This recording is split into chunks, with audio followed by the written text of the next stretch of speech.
अल्लाह की मदद क्यों नहीं आ रही? कौन सी ऐसी चीजें हैं जिसकी वजह से आज अल्लाह की मदद नहीं आ रही है? दुआओं में तो कोई कमी नहीं हो रही है। यहां से लेकर मक्के तक दुआएं हो रही हैं। इमाम हरम दुआ कर रहे हैं, तहज्जुद में न जाने कितने मुसलमान दुआएं कर रहे हैं। दुआएं तो बहुत हो रही हैं, दुआओं में असर क्यों नहीं है मेरे भाइयों? अल्लाह की मदद क्यों नहीं है?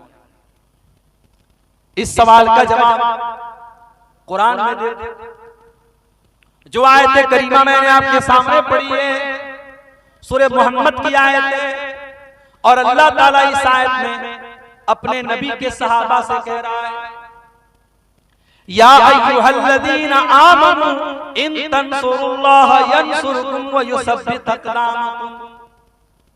ऐ ईमान वालो, अगर तुम अल्लाह की मदद करोगे। अब यहाँ एक चीज और नोट कर लीजिए, हमारी इतनी औकात नहीं कि हम अल्लाह की मदद कर सकते। ना ना, अल्लाह की मदद का मतलब क्या है भाई? अल्लाह क्या हमारी मदद का मोहताज है? नहीं, मदद तो छोड़ दो। अगर कोई नमाजी, कोई ज़कात देने वाला, कोई रोजा रखने वाला, कोई हज करने वाला, कोई उम्रा करने वाला अगर ये समझता है कि उसकी इबादत से अल्लाह को कोई फायदा पहुंच रहा है, अल्लाह का कोई भला हो रहा है, या अल्लाह को कोई फैज़ पहुंचा रहा है, अपने दिमाग से ये कीड़ा निकाल। अल्लाह के नबी फरमाते हैं, अल्लाह ताला कहता है, या इबादी, ऐ मेरे बंदो, लौ अन्ना अव्वलकुम व आखिरकुम व इंसकुम व जिन्नकुम कानू अला अत्का क़ल्बि रजुलिन वाहिदिन मिनकुम। ऐ मेरे बंदो, जितने इंसान हैं और जितने जिन्नात हैं और जितने पहले के लोग हैं और जितने बाद के लोग हैं, सारे के सारे लोग अगर मुत्तकी बन जाए, परहेजगार बन जाए, अल्लाह से डरने वाले बन जाए, दुनिया में सबसे नेक इंसान के जैसे बन जाए, अल्लाह फरमाता है, माज़ादा फी मुल्की शैया। ऐ मेरे बंदो, तुम सबके सब मुत्तकी और परहेजगार बन जाओ, फिर भी मेरी सल्तनत में कोई इजाफा होने वाला नहीं है। और ऐ मेरे बंदो, कान खोल करके सुन लो, जितने आदम की औलाद हैं और जितने जिन्नात हैं और जितने पहले के लोग हैं और जितने बाद के लोग हैं, सबके सब मेरे नाफरमान हो जाएं, सबके सब अल्लाह की नाफरमानी करने लगे, गुनाह करने लगे, मा नक़सा मिन मुल्की शैया, मेरी हुकूमत में, मेरी सल्तनत में, मेरी बादशाहत में कोई कमी आने वाली नहीं है। अल्लाह को कोई फायदा नहीं, और हमारी इतनी औकात नहीं कि हम अल्लाह की मदद कर सकें। तभी इस आयत का क्या मतलब है भाई? या अय्युहल्लज़ीना आमनू, ऐ ईमान वालो, इन तंसुरुल्लाह यंसुरकुम, अगर तुम अल्लाह की इबादत करोगे, अगर तुम अल्लाह की मदद करोगे, अल्लाह तुम्हारी मदद करेगा। यहां अल्लाह की मदद से मुराद क्या है? अल्लाह के दीन की मदद, अल्लाह के दीन की मदद। अगर तुम अल्लाह के दीन की मदद करोगे, अगर तुम इस्लाम की मदद करोगे, अगर तुम इस्लाम की हिफाजत करोगे, अगर तुम अल्लाह के दीन का ताउन करोगे, अगर अपने ताकत के जरिए, अपने माल के जरिए, अपने इल्म के जरिए, अपने जिस्म के जरिए तुम अल्लाह के दीन की मदद करोगे, अल्लाह तुम्हारी मदद करेगा। अब जरा मुझे एक सवाल का जवाब दो। ढोलबज्जा इस गांव का नाम है। मेरे भाइयों, जरा अपने दिलों पर हाथ रख के बताना, सुबह आंख खुलती है तब से लेकर रात में बिस्तर पे जाने के टाइम तक जरा गौर करना, हर शख्स गौर करे, हम अल्लाह के दीन की कितनी मदद करते हैं। हमारी जात के जरिए अल्लाह के दीन को क्या मिला? अपने लिए तो बहुत कुछ हमने कर लिया, बच्चों के लिए बहुत कुछ कर लिया, बीवी के लिए बहुत कुछ कर लिया, घर वालों के लिए बहुत कुछ कर लिया। हमारे 24 घंटों में हमने अल्लाह के दीन के लिए क्या किया? कितने मिनट हमने खर्च किया, कितना पैसा हमने खर्च किया, कितनी एनर्जी हमने खर्च की। मेरे भाइयों, अल्लाह की मदद ऐसे नहीं आएगी। इन तंसुरुल्लाह यंसुरकुम, जब तुम अल्लाह की मदद करोगे, अल्लाह तुम्हारी मदद करेगा।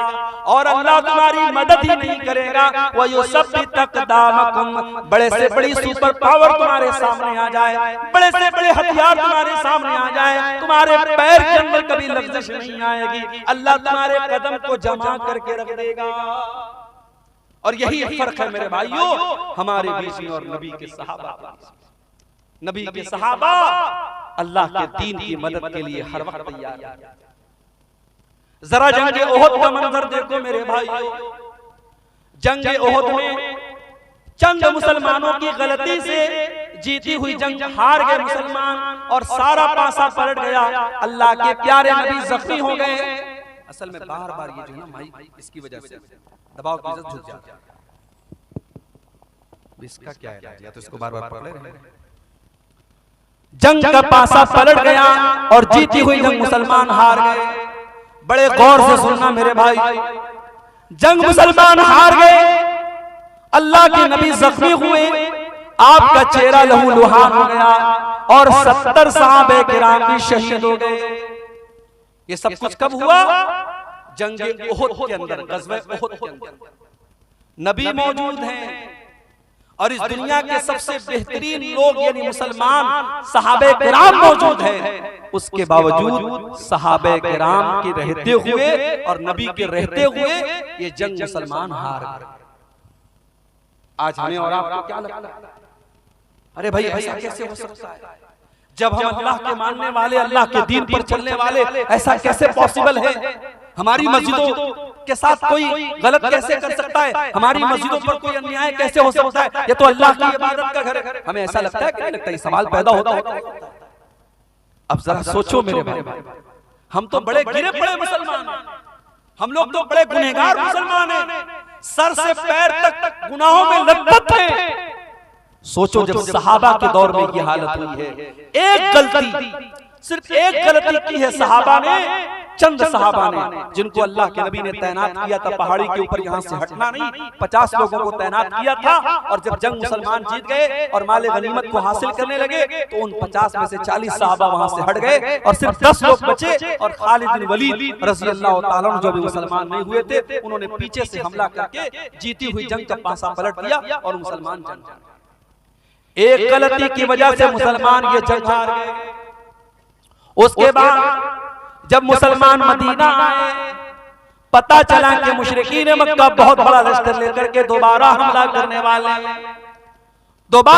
करने वाले और मदीना को खत्म करना चाहते हैं और मदीना के सारे मुसलमानों को खत्म करना चाहते हैं। अल्लाह के नबी ने अपने सहाबा से कहा, ऐ मेरे सहाबा, हम दुश्मन का वेट नहीं करेंगे, हम दुश्मन का इंतजार नहीं करेंगे। ऐ मेरे सहाबा, हम दुश्मन का आगे बढ़ करके मुकाबला करेंगे। सहाबे किराम ने कहा, अल्लाह के नबी, हम जख्मी हैं, हमारे बदन से खून बह रहा है, हमारी तो मरहम पट्टी भी अभी ढंग से न हुई है। आपने फरमाया, ऐ मेरे सहाबा, हम किसी चीज का इंतजार नहीं करेंगे, हम इसी हाल में दुश्मन का मुकाबला करने के लिए जाएंगे। मेरे प्यारे भाइयों, दुनिया ने देखा, आसमान ने देखा, जमीन ने देखा कि नबी के सहाबा जख्मी हालत में, उनके बदन से खून बह रहा है, उनकी बॉडी पर जख्मों के निशानात हैं, उनके बदन से खून रिस रहा है। उसी हालत में मदीना से हुमराउल असद नाम के मकाम तक जाते हैं और दुश्मन का मुकाबला करने के लिए मदीना से चल के जाते हैं। दुश्मनों को पता चला कि मुसलमान फिर से आए, दुश्मन की हिम्मत न बढ़ी और दुश्मन वापस चला गया। कुरान करीम में अल्लाह इसका तज़किरा करते हुए फरमाता है, लिल्लज़ीना अहसनु मिन बादि मा असाबहुमुल क़रहु। ऐ मेरे नबी, आपके सहाबा तो इतने बड़े ईमान वाले हैं कि जख्मी होने के बावजूद और बदन से खून बहने के बावजूद अल्लाह का हुक्म आया तो वो लड़ने के लिए तैयार हो गए। ये थे नबी के सहाबा। वो नबी के लिए, अल्लाह के दीन के लिए, अपने नबी के दिफा के लिए, अपने दीन के डिफेंस के लिए हर वक्त तैयार रहते थे मेरे भाई। और इसीलिए कुरान कहता है, या अय्युहल्लज़ीना आमनू इन तंसुरुल्लाह यंसुरकुम। ऐ ईमान वालो, जब तुम अल्लाह की मदद करोगे, अल्लाह तुम्हारी मदद करेगा।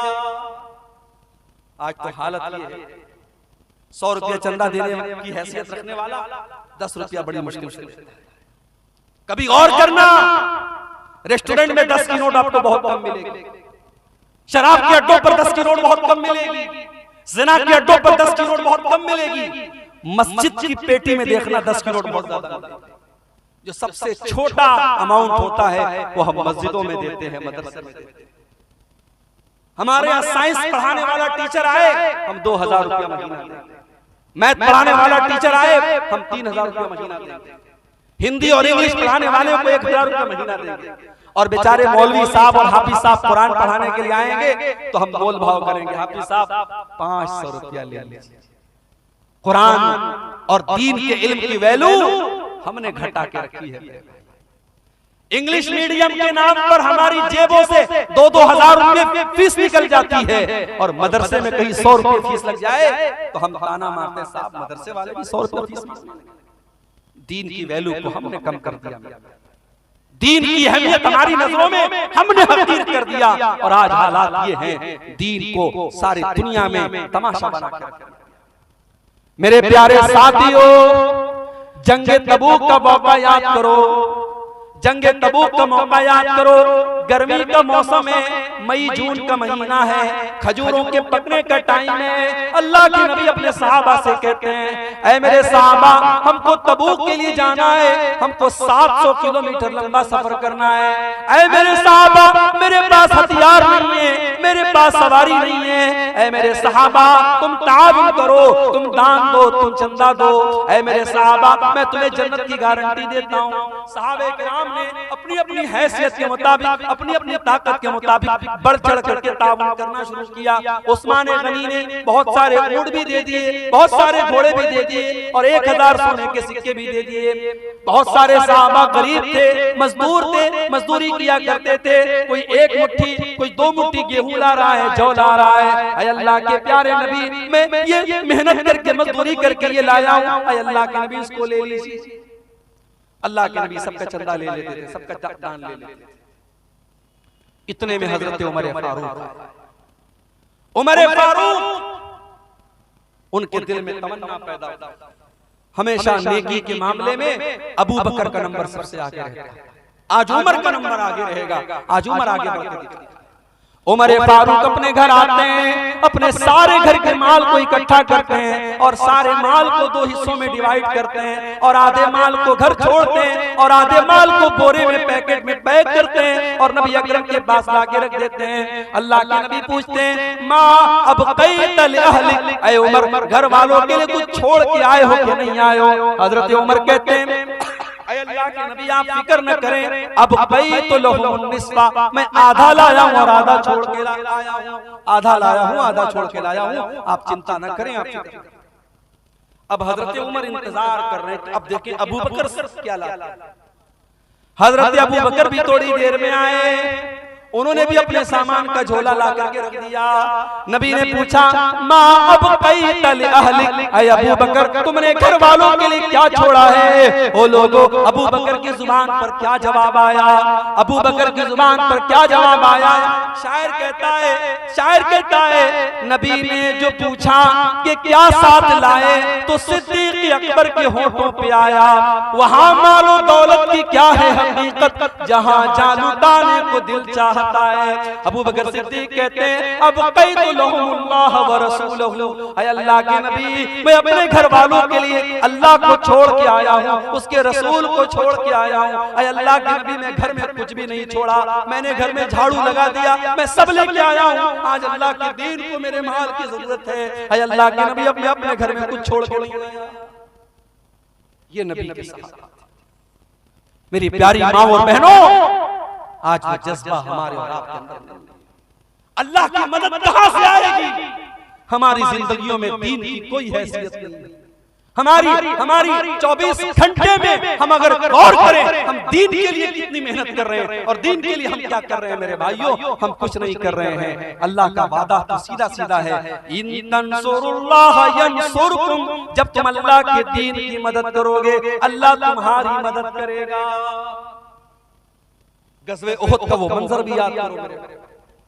एक औरत आती है, बताया गया तेरा भाई शहीद हो गया, तेरा बाप शहीद हो गया है, तेरा शौहर शहीद हो गया है।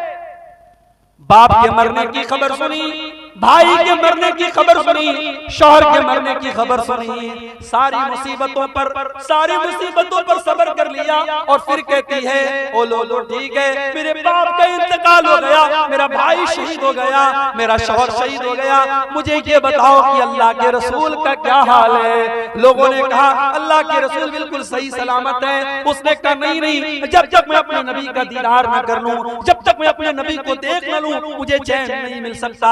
लोगों ने दीदार कराया, लोगों ने दिखाया, देखो ये अल्लाह के नबी है। जब अल्लाह के नबी को देखती है तो क्या कहती है, कुल्लु मुसीबतिन बादक जलल या रसूल अल्लाह। ऐ अल्लाह के नबी आपके रहते हुए सारी मुसीबतें मेरे लिए आसान है। ऐ अल्लाह के नबी आप जिंदा हैं, आप सही सलामत हैं, मुझे बाप के जाने का, मुझे भाई के जाने का, मुझे शौहर के जाने का कोई दुख नहीं है। अल्लाह के दीन के लिए अपना सब कुछ कुर्बान करने का जज्बा था मेरे भाइयों सहाबा के अंदर। वो जज्बा हमारे अंदर नहीं है। जब तक ये जज्बा हम पैदा नहीं करेंगे हम और आप अल्लाह की मदद के हकदार नहीं।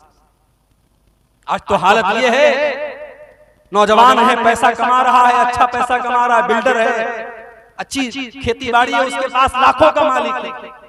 उससे कहो भाई हज कर ले, उम्रा कर, कहता अरे मौलवी साहब अभी कितनी उम्र, अभी 40 साल का हूं, हज कर लूंगा दाढ़ी रखनी पड़ जाए, हज कर लूंगा 5 टाइम की नमाज पढ़नी पड़ेगी, हज कर लूंगा चोरी बेईमानी नहीं कर पाऊंगा, लोग कहेंगे हाजी साहब के सब काम करता है। अभी थोड़ा गुलछर्रे उड़ा लेने, 50-60 साल के हो जाएंगे, फिर हज भी कर लेंगे, उम्रा भी कर लेंगे। मुझे बताओ 40 साल वालों, क्या तुम लिखवा के लाए हो कि तुम 50 साल तक जिंदा रहोगे? क्या इस बात की गारंटी है कि तुम्हें आइंदा कोई बड़ी बीमारी नहीं? इतनी छोटी सी उम्र में मैंने अपनी आंखों से देखा है मेरे भाइयों, अपनी आंखों से देखा है कितने नौजवानों को अपनी आंखों से देखा है। कोई एक्सीडेंट में मारा गया, कोई घर से निकला था सैर और तफरी करने के लिए, मेरी वाइफ मेरी अहलिया के खाला का बेटा था, हाफिज कुरान था, बड़ा नेक बच्चा था, आलिम भी था, घर से निकला था, बकरीद का मौका था, ईद उल अज़हा का मौका था, और अगर मेरी याददाश्त धोखा नहीं खा रही शायद चौथा दिन, दोस्तों के साथ बनारस में वो तफरी करने के लिए, घूमने के लिए बाइक से निकला, और मेरी अहलिया अपने मायके में थी, और उनकी जो खाला थी, जो उस लड़के की माँ थी, वो भी अपनी बहन के घर आई थी। और बकरीद का त्योहार आप जानते हैं खाने पीने का त्योहार है, तरह तरह की डिशेस खाई जा रही हैं। नौजवान लड़का घर से निकला है, त्योहार का टाइम है, बकरीद का मौका है, वो घर से ये सोच करके निकला है कि चलो हम खुशी मनाएंगे, हम थोड़ा दोस्तों के साथ सैर व तफरीह करेंगे।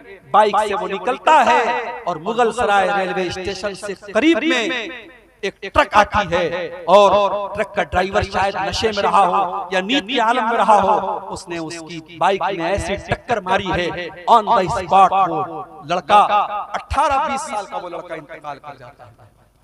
और इतनी बुरी तरीके से एक्सीडेंट होता है, उसके सर का और उसके धड़ का जो हाल होता है वो बयान के बाहर है मेरे भाई।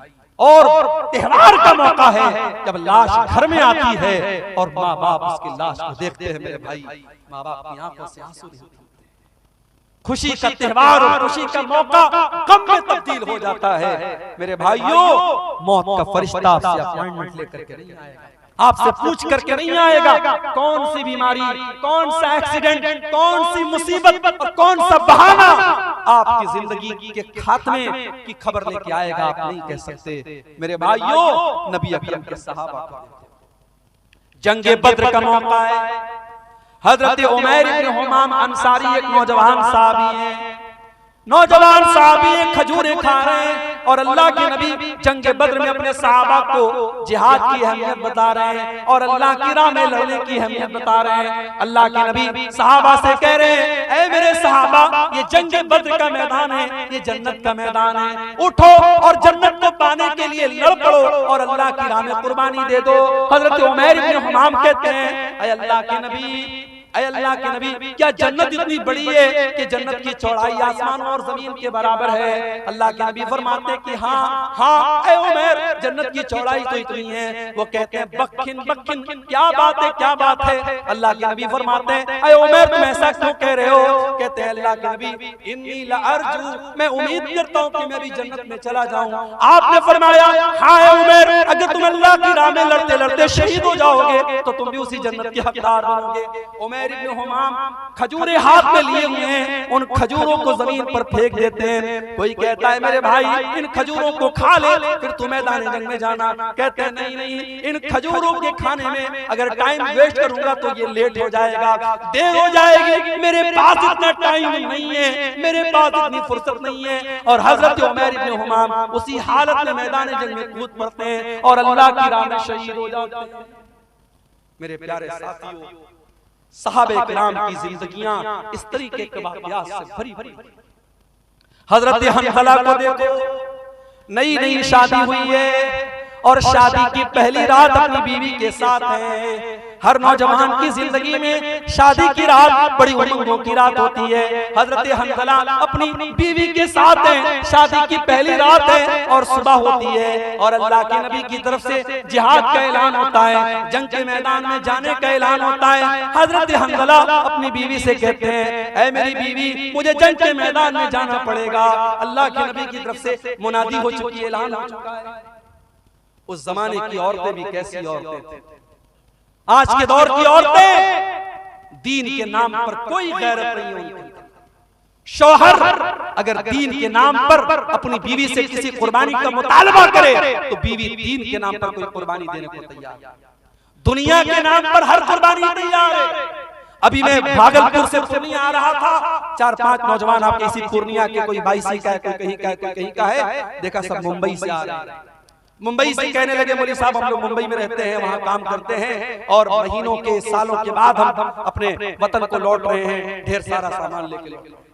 बीवी को ये गवारा है कि शौहर मुझसे 6 महीना 7 महीना दूर रहे, मुंबई में रहे, सऊदी में रहे, दुबई में रहे, बीवी को ये सारी आजमाइश और ये सारी कुर्बानी गवारा है। क्यों? क्योंकि शौहर कमा के अल्लाह के दीन के लिए अगर वही शौहर दाढ़ी रख ले तो बीवी कहती है अरे पहले इतने हैंडसम लगते थे, तुम दाढ़ी क्यों रखी, तुमने बेकार रखा। शौहर दीन के लिए अगर अल्लाह की राह में कुछ सदका खैरात कर दे और बीवी का कोई जेवर देने की बात कर दे तो बीवी को तैश आ जाता है। ये आज के दौर की औरतें हैं। मेरे प्यारे साथियों, हजरत हंज़ला शादी की पहली रात अपनी बीवी से कहते हैं मुझे अल्लाह की राह में जाना है, नबी की तरफ से जिहाद का ऐलान हुआ है। हजरत हंज़ला की बीवी न चूं करती है न चरा करती, कहती बेशक आप जा सकते। हालांकि उसे पता है हो सकता है मेरा शौहर जिंदा ना आए, हो सकता है मेरे शौहर की लाश आए, हो सकता है मेरे शौहर की शहादत हो जाए, मौत हो जाए, लेकिन वो खुले दिल से इजाजत देती है। जिहादे मोहब्बत की आवाज गूंजी, कहा हंज़ला ने ये दुल्हन से अपनी इजाजत अगर दो तो जामे शहादत लबों से लगाने को दिल चाहता है। हजरत हंज़ला उसी हालत में जंग के मैदान में जाते हैं। उनके पास गुस्ल करने का भी टाइम न था, उनके पास पानी के जरिए तहारत हासिल करने का भी टाइम न था। उसी जनाबत की हालत में वो जंग के मैदान में जाते हैं और मेरे भाइयों अल्लाह की राह में शहीद हो जाते हैं। और जंग के बाद जब शहीदों की लाशों को रखा जाने लगता है, अल्लाह के नबी अपने सहाबा से कहते हैं ओ मेरे सहाबा इन्नी लअरा हंज़ला, ओ मेरे सहाबा मैं हंज़ला को देख रहा हूँ तग़सिलुल मलाइका, कि हंज़ला को फरिश्ते गुस्ल दे रहे हैं। हंज़ला जनाबत की हालत में मैदान जंग में आए थे, नापाकी की हालत में मैदान जंग में आए थे, फरिश्ते उनको गुस्ल दे रहे हैं। मेरे प्यारे साथियों, आज अल्लाह के दीन के लिए कुर्बानी देने का जज्बा हमारे अंदर से निकल गया है। अपने बाजुओं को थोड़ा मजबूत करो मेरे भाइयों, अपनी हिम्मत को थोड़ा जुटा लो और अल्लाह के दीन के लिए मेहनत करने का और कुर्बानी देने का जज्बा अपने अंदर पैदा करो। अल्लाह का वादा है या अय्युहल्लज़ीना आमनू इन तंसुरुल्लाह यंसुरकुम, ऐ ईमान वालो जब तक तुम अल्लाह की मदद करते रहोगे अल्लाह तुम्हारी मदद करता रहेगा। व युसब्बित अक़दामकुम, और अल्लाह तुम्हारे कदम को मजबूत कर देगा। अल्लाह की मदद क्यों नहीं आ रही? इसलिए नहीं आ रही क्योंकि हम लड़ रहे हैं आपस में। मौलाना जरजीर साहब गिरफ्तार हुए, बनारस के बरेलवियों ने हमारे बरेलवी भाइयों ने, कितने भाइयों ने मिठाइयां तकसीम की कि चलो अहले हदीस का मौलाना गिरफ्तार हो गया, चलो हमारे मसलक के खिलाफ तकरीर करने वाला और दूसरे मसलक का मौलवी गिरफ्तार हो गया। लोगों ने खुशियां मनाई थी। और आज जब मौलाना सलमान अजहरी गिरफ्तार हुए तो उनको महसूस हुआ कि जब आग लगेगी तो घर तो हमारा भी जलेगा। आज आग लगी है, आज उनके मसलक के आलिम को गिरफ्तार किया गया। और अल्लाह का शुक्र है किसी अहले हदीस ने ये इस पर खुशी का इजहार नहीं किया, बल्कि बहुत सारे अहले हदीस उलमा ने, और मैं खुद उनमें शामिल हूँ, मैंने भी इसकी मुखालफत की और मैंने सपोर्ट किया कि मौलाना मुफ्ती सलमान अजहरी को गिरफ्तार करना गलत है। उस तरीके की बयानबाजी तो बहुत सारे लोग दिया करते हैं, एक मामूली से बयान पर अरेस्ट करना और गिरफ्तार करना ये इंसाफ का तकाजा नहीं है।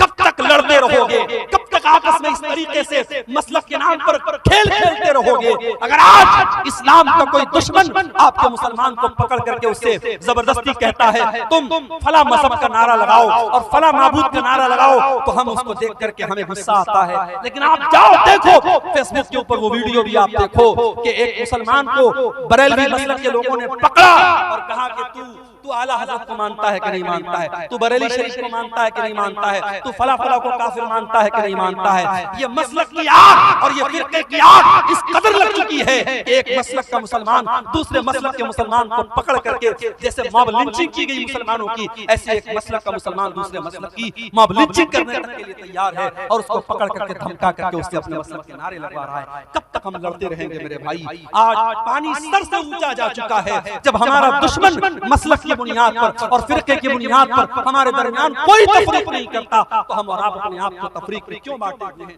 आओ सीसा पिलाई हुई दीवार बन जाओ। और मैं बड़ी खुशी के साथ कहता हूं, मैं पक्का सलफियुल मसलक अल्हम्दुलिल्लाह हूं और बनारस के जामिया सलफिया जो हमारी जमात का मरकजी इदारा है वहां से मैंने तालीम हासिल की है। लेकिन आज अल्लाह का शुक्र है फेसबुक के ऊपर आप देख लें, यूट्यूब के ऊपर आप देख लें, बड़ी तादाद में हमारे बरेलवी भाई, हमारे देवबंदी भाई भी मेरी तकरीरों को सुनते हैं। और यही मेराज का, शबे मेराज का मौका था जिसको आमतौर से लोग शबे मेराज मानते, हालांकि हमारा ये अकीदा नहीं है। हम ये तो मानते हैं कि अल्लाह के नबी को मेराज हुई, मगर मेराज कौन सी रात हुई, कौन से महीने में हुई, ये कंफर्मेशन हमें हदीसों की रोशनी में नहीं मिलता। लेकिन आमतौर से लोग 27 रजब को शबे मेराज मानते हैं कि उसी रात में मेराज हुई। बनारस से 100 किलोमीटर दूर, बनारस से 100 किलोमीटर दूर एक जगह पड़ती है मछली शहर, वहां पर बरेलवी भाई हर साल प्रोग्राम कराते हैं मेराजुल नबी के नाम पर। आप YouTube पर जाके देख ले, वहां मुझे तकरीर का मौका दिया गया। बरेलवियों का मजमा है, उनके नारे लग रहे हैं, उनके उलमा बैठे हैं वहां पर। अल्हम्दुलिल्लाह मैंने तकरीर की और कुरान और हदीस की रोशनी में की, और जो सही बात है, जो किताब और सुन्नत की बात है, वो मैंने बयान की। मेरे भाइयों, हम चाहते हैं कि ऐसा माहौल बने, एक दूसरे का एहतराम हम करना सीखें, एक दूसरे के उलमा का एहतराम करना हम सीखें। हमारे जो इख्तिलाफात हैं हम एक दायरे में रह करके उसको हल कर सकते हैं। लेकिन आज मसलक खेलने का टाइम नहीं है मेरे भाई। हमारी तारीख ये बताती है अंदलुस जैसा मुल्क मुसलमानों से खाली हो गया, वहाँ की मस्जिदों को अस्तबल बना दिया गया, वहाँ की मस्जिदों में दास के अड्डे और शराब के अड्डे बन गए। क्यों? जाओ इतिहास उठा के देखो, तारीख उठा के देखो, अंदलुस के मुसलमान आपस में लड़ पड़े, छोटी छोटी रियासतें कायम हो गई, अंदलुस के अलग अलग इलाके में छोटी छोटी हुकूमतें कायम हो गई। और जब दुश्मन ने हमला किया, दुश्मन का साथ अपने मुसलमान भाई के खिलाफ दिया उन लोगों ने, नतीजा ये निकला अंदलुस के अंदर से मुसलमान खत्म हो गए। और आज आप अंदलुस में देखिए, तलाश करना पड़ेगा, दूर दूर तक आपको कोई मस्जिद नहीं मिलेगी, कोई मुसलमान नहीं मिलेगा। मेरे भाइयों, अगर हम इस तारीख से अपने आप को बचाना चाहते हैं, हमें अपने अंदर इत्तेहाद पैदा करना पड़ेगा, यूनिटी पैदा करना पड़ेगा, इत्तेहाद पैदा करना पड़ेगा। और जब हम इत्तेहाद की बात करते हैं तो माफ कीजिए, हर चीज में इत्तेहाद की बात आती है। आगे मुल्क में हुक्मरानी किसकी होगी, मुल्क के इक़्तिदार पर कौन बैठेगा, हम डिसाइड तो नहीं कर सकते कौन बैठेगा, मगर हम ये तो बता सकते हैं कि हम मुसलमान इस मुल्क में हम मुत्तहिद होकर के हम वोटिंग करते हैं। आने वाले इलेक्शन के मौके पर भी आप अपने वोट के जरिए ऐसी ताकतों को आप अपना वोट दीजिए जिनके बारे में आपको ये लगता है कि हाँ, ये मुल्क में अमन, चैन और सुकून को बढ़ावा देगी, और ऐसी ताकतों को नाकाम कीजिए जो मुल्क के माहौल में नफरत का जहर घोलना चाहती हैं। मेरे भाइयों, हमें और आपको अपने अंदर इत्तेहाद पैदा करना पड़ेगा। कुरान क्या कहता है, वाअतसिमू बिहब्लिल्लाहि जमीया, ऐ ईमान वालों तुम अल्लाह की रस्सी को मिलकर के थाम लो, वला तफर्रकू और आपस में तुम फिरकों में न बंटो, वज़कुरू नेमतल्लाहि अलैकुम और ऐ ईमान वालों तुम अल्लाह की नेमत को याद करो, इज़ कुंतुम आदान जब तुम एक दूसरे के दुश्मन थे, फ़अल्लफ़ बैन क़ुलूबिकुम अल्लाह ने अपने नबी को भेज करके तुम्हें भाई भाई बना दिया। आज तो हालात ये हैं, एक सगा भाई अपने सगे भाई की जमीन पर नाजायज कब्जा करके बैठा है। एक सगा भाई, दोनों एक माँ के बच्चे हैं, एक पेट में पैदा एक पेट से पैदा हुए हैं, एक बाप का खून दोनों की रगों में दौड़ रहा है, लेकिन सगा भाई अपने सगे भाई की जमीन पर नाजायज कब्जा करके बैठा है। सगा भाई अपने भाई के खिलाफ अदालत में केस लड़ रहा है और उसको मालूम है जमीन मेरी नहीं है, जायदाद मेरी नहीं है, मेरे भाई की है, मगर पैसे और जमीन और जायदाद की ऐसी लालच है, अपने भाई के खिलाफ केस लड़ रहा है। कान खोल करके सुन लो, मेरे नबी की अदालत का फैसला, दुनिया की अदालत का फैसला बाद में देखना, सुप्रीम कोर्ट और हाई कोर्ट का फैसला बाद में देखना, पहले देखो हमारे नबी की अदालत का क्या फैसला है। अल्लाह के नबी फरमाते हैं कि दो लोग मेरे पास आते हैं अपना केस लेकर, और एक आदमी की बात सुन करके मैं फैसला कर देता हूँ, क्योंकि मैं इंसान हूँ, मुझसे भी गलती हो सकती है, हो सकता है एक इंसान चिकनी चुपड़ी बातें करता हो, दूसरा इंसान अपनी बात ढंग से पेश न कर पाया हो। कान खोल करके सुन लो, अल्लाह के नबी फरमाते हैं अगर मैंने फैसला गलत कर दिया, जिसकी जमीन नहीं थी, जिसकी जायदाद नहीं थी, जिसका हिस्सा नहीं था, उसको मैंने दे दिया, फ़इन्नमा अक़तउ लहू क़िताअतम मिनन नार। कान खोल करके सुन लो, मैं उसको जमीन का टुकड़ा नहीं दे रहा हूँ, मैं उसको जहन्नम की आग का टुकड़ा दे रहा हूँ। ओ लोगों, अपने भाई की, अपनी बहन की जमीन आपने नाजायज तरीके से हथिया भी ली, आपने जमीन नहीं हथियाई, आपने बिल्डिंग नहीं ली, आपने घर नहीं लिया, आपने खेत नहीं लिया, आपने तो जहन्नम का टुकड़ा ले लिया, आपने तो बहुत बड़ा घाटे का सौदा कर लिया, घाटे का सौदा। मेरे भाइयों, कुरान कह रहा है कि मुत्तहिद हो जाओ, अल्लाह के बंदो भाई भाई बन जाओ। नबी के सहाबा भाई भाई बन करके रहे। मक्का के मुहाजिर जब मदीना पहुंचे, मदीना के अंसारियों ने खुले दिल से कहा कि हमारे भाइयों, हमारे घर के दरवाजे आपके लिए खुले हैं। यहाँ तक कहा जमीन मेरी है, खेत मेरा है, जायदाद मेरी है, लेकिन नबी ने आपको मेरा भाई बनाया है, आ जाओ हम जमीन के दो टुकड़े कर देते हैं, घर के दो हिस्से कर देते हैं, खेत के दो हिस्से कर देते हैं, आधा तुम ले लो, आधा मैं ले लेता हूँ। यहाँ तक कहा मेरी दो बीवियां हैं, तुम किसी एक को पसंद कर लो, मैं तलाक दे देता हूं, तुम निकाह कर लेना। कुर्बानी और मोहब्बत की ये मिसाल पूरे इंसानी इतिहास में कभी नहीं मिलती। मेरे भाइयों, हम और आप अपने गांव में आराम से सो रहे हैं, हम और आप देख रहे हैं कि हमारी मसाजिद का मामला कहां तक पहुंच चुका है। अब सिर्फ 3 मस्जिदों की बात नहीं रह गई, अब इस्लाम दुश्मन ताकतों की निगाहें इस मुल्क की हजारों मस्जिदों की तरफ है, और उन्हें एक बहुत अच्छी नजीर मिल चुकी है, एक बहुत अच्छी मिसाल मिल चुकी है। उनकी हिम्मत और हौसले बहुत बुलंद हैं, और आने वाला वक्त हमारे लिए बड़ा चैलेंजिंग है। मेरे फिर हम ये भी देख रहे हैं कि आज मुल्क में 2 तरीके के कानून चल रहे हैं। एक जुर्म एक कम्युनिटी का इंसान करता है, उसके ऊपर बहुत हल्का केस होता है, पुलिस और प्रशासन उसको लेकर के बहुत ज्यादा टाइट नहीं होता। वही जुर्म और वही काम अगर दूसरी कम्युनिटी का कोई इंसान करता है, और मैं खुल के कहूं अगर वही काम मुसलमान अगर करता है, तो बहुत बड़ा अपराध बन जाता है। और अब तो हालात ये हैं कि शायद दुनिया की तारीख में कभी ऐसा इंसाफ नहीं देखा गया कि जुर्म कोई करे और उसकी सजा उसके पूरे घर वालों को, उसके छोटे छोटे बच्चों को बेघर कर दिया जाए, उसके घर की औरतों को बेघर कर दिया जाए। जिस घर और मकान को बनाने में इंसान का खून पसीना सर्फ होता है, इंसान की गाड़ी कमाई खर्च होती है, पल भर में उस घर को मेरे भाइयों वीरान कर दिया जाता है और चटियल मैदान कर दिया जाता है। इंसाफ का ये नमूना इस वक्त अपने मुल्क में। ये मुल्क मेरे भाइयों हमारा। और किसी शायर ने बड़ी सच्ची बात कही थी, हम खून की किस्तें तो कई दे चुके, लेकिन ऐ अर्ज़ वतन कर्ज तेरा अब भी अदा नहीं होता। ऐ अर्ज़ वतन अब भी तेरा कर्ज अदा नहीं हो रहा है। हम खून की बहुत सारी किस्तें तेरे ऊपर निछावर कर चुके हैं।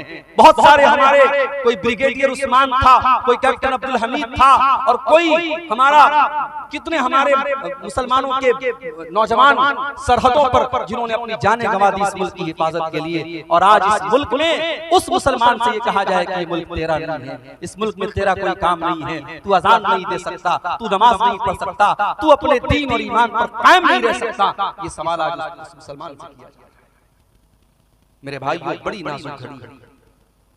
जरा तारीख के पन्ने उल्टो, 1400 साल पहले चलो।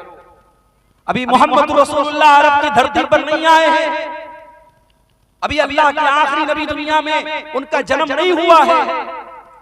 आपके जन्म से 40 या 50 दिन पहले यमन का एक बादशाह है, उसका नाम अब्रहा है। उसको मालूम हुआ कि अरब की धरती पर खाने काबा नाम की एक बिल्डिंग है, एक इमारत, और उस खाने काबा का तवाफ लोग करते हैं, लोग हज करते हैं, लोग उम्रा करते हैं।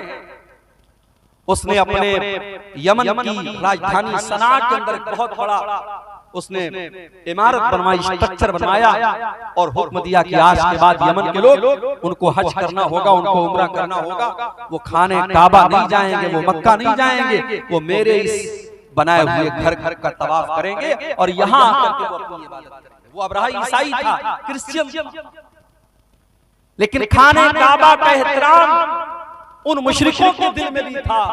वो मुशरिक थे, वो बुतों के पुजारी थे, मगर खाने काबा के बारे में उनका ये अकीदा था कि अल्लाह की इबादत का पहला घर है। ये इब्राहीम अलैहिस्सलाम ने इस घर को बनाया है, और इब्राहीम अलैहिस्सलाम से पहले भी ये घर मौजूद था। ये धरती पर अल्लाह की इबादत का पहला घर है। लोगों ने अब्राहा के बनाए हुए उस नकली काबा का तवाफ करना तो बड़ी दूर की बात है, और उसकी जियारत करना तो बड़ी दूर की बात है। लोगों ने इतनी इंसल्ट की कि उसके उस इमारत के अंदर जाकर के उन्होंने पाखाना कर दिया, पेशाब कर दिया, गंदगी कर दी। अब्राहा को तैश आया, गुस्सा आया। उसने ये नहीं पता करवाया इस मेरे बनाए हुए स्ट्रक्चर में किसने पाखाना किया, किसने पेशाब किया, किसने गंदगी की। उसने कहा कि अब मैं खाने काबा को ही मिटा डालूंगा, न रहेगा बांस न बजेगी। उसने बहुत बड़ा लश्कर तैयार किया, और शायद दुनिया के इतिहास का और दुनिया की तारीख का यह पहला लश्कर था जिस लश्कर में हाथियों को इस्तेमाल किया। अब्राहा खुद बहुत बड़े हाथी पर सवार होकर आया था, और दुनिया की नजरों ने देखा कि यमन का ये बादशाह अपने हाथियों के साथ खाने काबा पर हमला करने के लिए यमन से निकला है। और जब मक्का की सरहदों में दाखिल हुआ, इसके सिपाहियों ने कुछ ऊंटों को पकड़ लिया। कुछ ऊंट थे वहां पर, उन ऊंटों को पकड़ लिया और उन ऊंटों को अपना बना लिया। वो ऊंट किसके थे? वो अल्लाह के रसूल के दादा अब्दुल मुत्तलिब थे। अब्दुल मुत्तलिब को पता चला अब्राहा के सिपाहियों ने मेरे ऊंटों को पकड़ लिया है। अब्दुल मुत्तलिब आते और अब्राहा से कहते हैं, अब्राहा मेरे ऊंट मुझे वापस कर दो। अब्राहा को मालूम था अब्दुल मुत्तलिब खाने काबा के मुतवल्ली हैं, खाने काबा की चाबी उनके पास रहती है।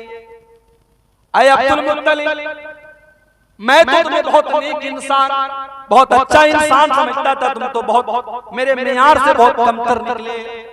अय अब्दुल मुत्तलिब, तुम्हें मालूम है मैं यमन से चल करके तुम्हारे खाने काबा को गिराने आया हूँ। जिस खाने काबा को तुम अल्लाह का घर मानते हो, जिस खाने काबा को तुम इतना एहतराम करते हो कि तुम उसका तवाफ करते हो और हज और उम्रा करते हो। अब्दुल मुत्तलिब, उस खाने काबा की तुमको कोई चिंता नहीं है और तुम अपने ऊंटों को मेरे पास लेने के लिए आए हो। इसका मतलब ये हुआ कि तुम्हें अपने ऊंटों से ज्यादा प्यार है, तुम्हें खाने काबा से कोई प्यार नहीं है। अब जरा जवाब सुनना अब्दुल मुत्तलिब। अब्दुल मुत्तलिब मुसलमान नहीं थे, उसी अपने खानदान के मजहब पर थे, अपने बाप दादा के मजहब पर थे, बुत परस्ती वाले मजहब पर थे, इस्लाम पर नहीं थे। लेकिन उन्होंने जो जवाब दिया वो जवाब बड़ा माकूल जवाब। कहा मैं ऊंटों का मालिक, ऊंटों की हिफाजत मेरे जिम्मे थी, इसलिए मैं अपने ऊंट लेने आया। जहां तक खाने काबा की बात है, इन्न लहू रब्बन यहमीही, इस खाने काबा का एक परवरदिगार है, एक रब है, वो अपने घर की हिफाजत करना जानता है, मुझे उसकी चिंता करने की जरूरत है। और फिर चश्मे फलक ने वो मंजर भी देखा। अब रहा अपने हाथियों से जब इशारा करता है, हाथी शाम का रुख करने के लिए तैयार है, हाथी जो है यमन की तरफ वापस जाने के लिए तैयार है, हाथी तीनों डायरेक्शन में जाने के लिए तैयार है। मगर हाथी को जब ये कहा जाता है तो खाने काबा की तरफ चल, हाथी 1 इंच चलने के लिए तैयार, 1 इंच हाथी आगे बढ़ने को तैयार। उसके बाद दुनिया की नजरों ने ये देखा, हाथियों पर आए हुए उस लश्कर का खात्मा करने के लिए अल्लाह ताला ने बारूद नहीं बरसाया, अल्लाह ताला ने तोप के गोले नहीं बरसाए, अल्लाह ताला ने फरिश्तों की फौज को नहीं भेजा, बल्कि अल्लाह ने कैसे अपना अज़ाब नाज़िल फरमाया। अलम तरा कैफ़ फ़अल रब्बुका बिअस्हाबिल फील, ऐ नबी क्या आपने देखा कि अल्लाह ताला ने हाथी वालों के साथ क्या किया। अलम यजअल कैदहुम फी तज़लील, ऐ नबी वो तो बहुत बड़ी बड़ी चालें और बहुत बड़ी बड़ी प्लानिंग बना करके आए थे, अल्लाह ने उनकी सारी प्लानिंग को नाकाम कर दिया। व अरसल अलैहिम तैरन अबाबील, और अल्लाह ताला ने उनके ऊपर चिड़ियों का झुंड भेज दिया, छोटी छोटी चिड़ियां उनके ऊपर भेज दी। तरमीहिम बिहिजारा, जो अपने चोंच में और अपने पंजों में छोटी छोटी चने के बराबर की कंकरियां उनके ऊपर गिराती चली जाती थी, और वो छोटी छोटी कंकरियां एटम बम बन करके उनके ऊपर बरसती चली जाती थी। जिसके ऊपर वो पत्थर गिरता था, वो कंकरी गिरती थी, वो वहीं पर मर करके खत्म हो जाता था। फजालहु कासिम माकूल, अल्लाह ताला के हुक्म से वो इतने बदबख्ती के साथ उनका खात्मा हुआ। कासिम माकूल, जैसे खाया हुआ चारा हो, जैसे गाय और बकरी को आपने देखा होगा जब वो चारा को खा लेता है और कभी कभी उसके मुंह से वो बचा हुआ चारा निकलता है, उस चारे की तरह उनकी डेड बॉडी पड़ी थी, उनकी सड़ी हुई लाशें पड़ी थी, उनकी टूटी फूटी लाशें पड़ी थी। अल्लाह को अपने घर को बचाना था तो उसने परिंदों को भेजा था, छोटी छोटी चिड़ियों को। मेरे भाइयों, आज क्यों नहीं आ रहा है परिंदों का लश्कर, आज क्यों नहीं आ रही अल्लाह की मदद? क्या ये सवाल हमारे और आपके दिमाग में नहीं पैदा होता? बिल्कुल पैदा होता है। और जो नज़्म मैंने पढ़ी अभी आपके सामने खुतबे के बाद, उस नज़्म के आखिरी शेर में भी यही शिकवा किया है शोरिश काश्मीरी ने। हक परस्तों की अगर की तूने दिल जोई नहीं, ताना देंगे बुत के मुस्लिम का खुदा कोई नहीं।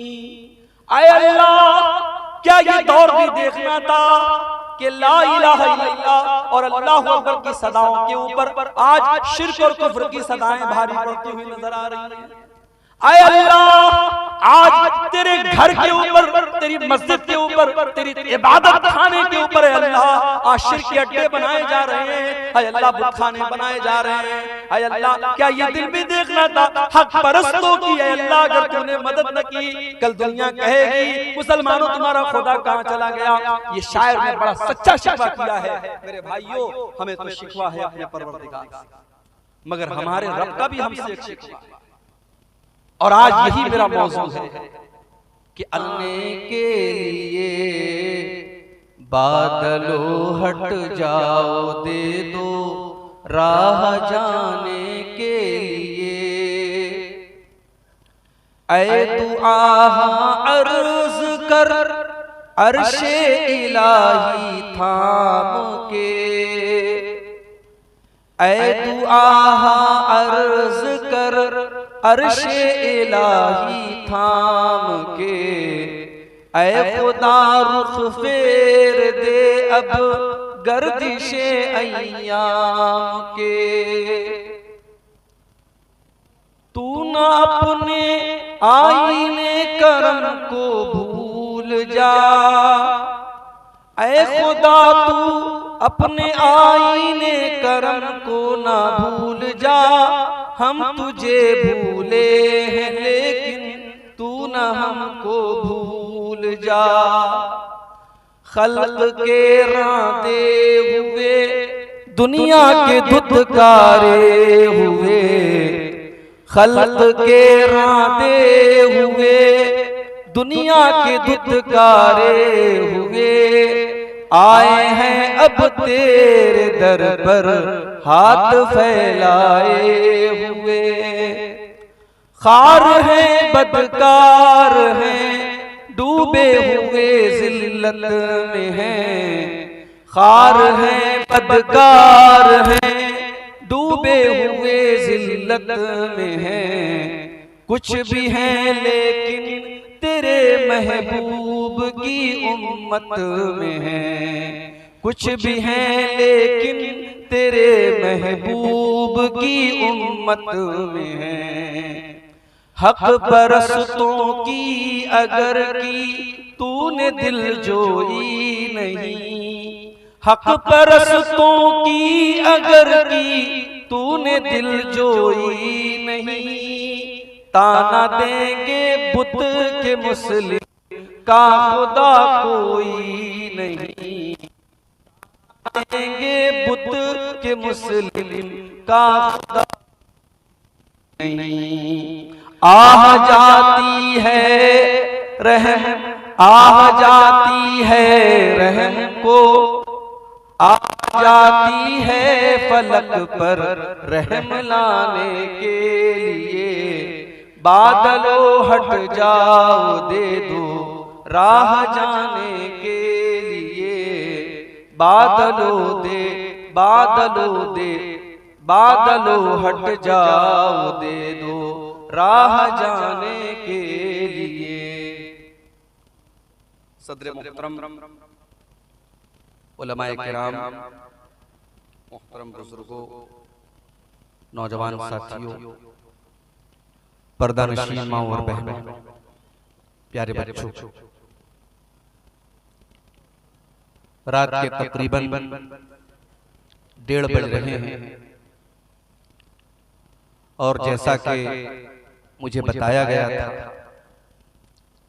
कि प्रोग्राम, चूंकि सर्दी का मौसम अभी खत्म नहीं हुआ है, प्रोग्राम 12-1 बजे तक खत्म हो जाएगा।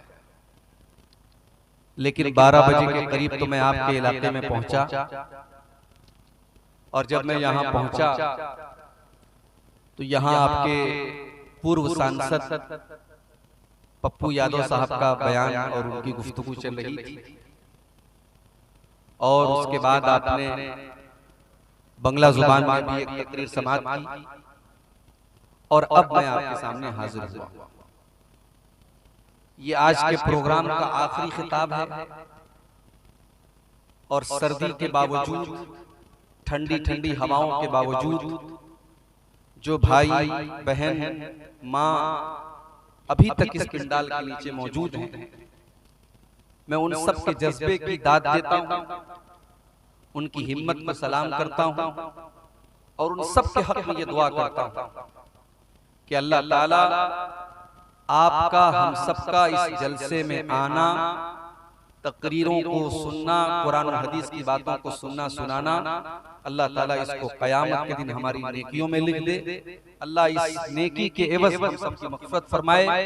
और आज का ये प्रोग्राम जिस मकसद के लिए हुआ है, जिस इदारे के ताउन के लिए आज का